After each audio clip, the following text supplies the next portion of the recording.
Il y a des cours, ça fait longtemps que je donne, et je regardais mes notes, mes notes des tout premiers débuts de ces cours-là, puis mes notes actuelles, puis je donne sensiblement la même chose, sauf que j'ai bonifié évidemment des trucs, mais mes notes augmentent. Puis j'en parlais avec une collègue aussi, puis je lui demandais, est-ce que tu as vu une augmentation ou une baisse depuis que tu donnes des cours à distance?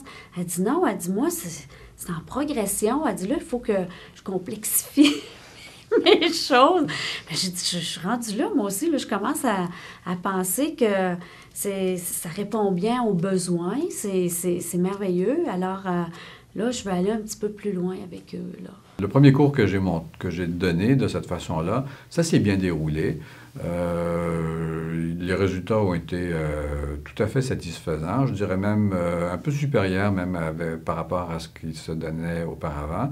Mais j'ai constaté aussi que les classes réagissent de la même manière à distance qu'en présentiel. C'est-à-dire que vous avez ceux qui sont vraiment les forcenés, là, les meilleurs, ceux qui veulent foncer, pour diverses raisons, hein, ou bien parce qu'ils ont des capacités, ou bien parce qu'ils ont le temps de le faire.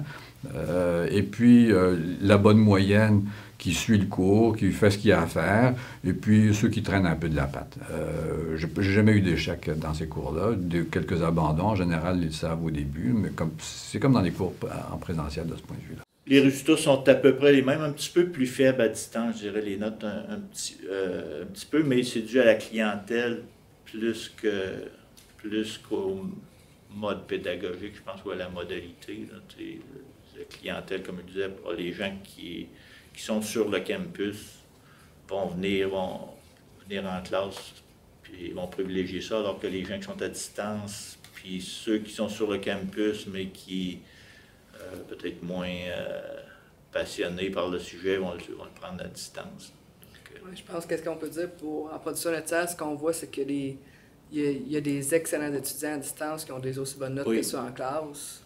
T'sais, la moyenne est peut-être tirée vers le bas à cause de ceux qui le suivent par manque d'intérêt, mais ceux qui sont très bons puis qui le prennent par conflit d'horaire ou pour d'autres raisons, ben eux autres, ils restent très bons qu'ils soient en classe ou à distance. C'est pas la formule qui fait la différence. C'est autant, sinon meilleur qu'avant. Comme je disais, puis c'est pas nécessairement que eux travaillent plus, mais que moi, j'ai mieux travaillé à la planification puis à l'articulation des séances des unes aux autres.